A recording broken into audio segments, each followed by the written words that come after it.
Some say, why should I forgive? Here's the deal. Forgiveness isn't for anybody but yourself. Forgiveness lets you release the expectations and the understandings that you had that was wrapped around in a different situation that you may never get the answers to. Forgiveness is so that you can move on. Forgiveness means moving an experience from a wound file to a wisdom file. Yes, I experienced that. Yes, I learned that. And here's what I got out of it.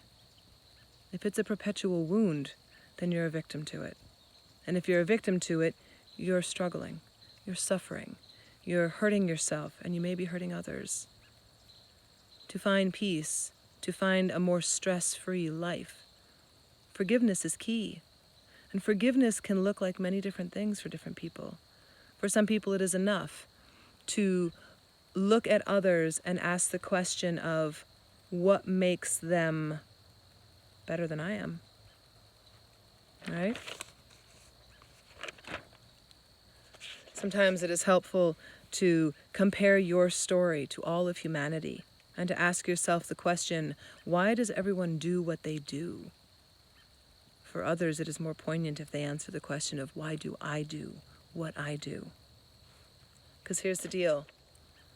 Self-worth is self-responsibility. It's not based on anyone else or anything that you can do.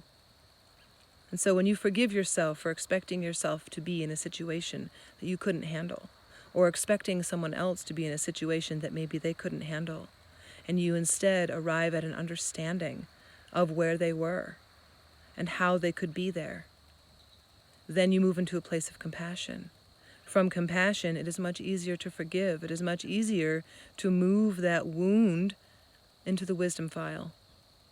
Without that, there is no hope of understanding the concepts behind forgiving something in a situation.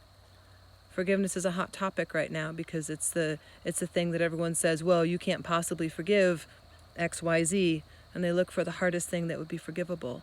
And the thing is each one of us has something very personal inside of ourselves that is difficult to forgive. That becomes its own journey. When we talk about journey work, oftentimes it is journeying into our own experiences, our own wounds, that give us the ability to understand them and have compassion for them, thus moving them into the wisdom category so we can get on with the merry and mischief-making that we want to do. Forgiveness is key in so many ways. Lots of love from the mountain.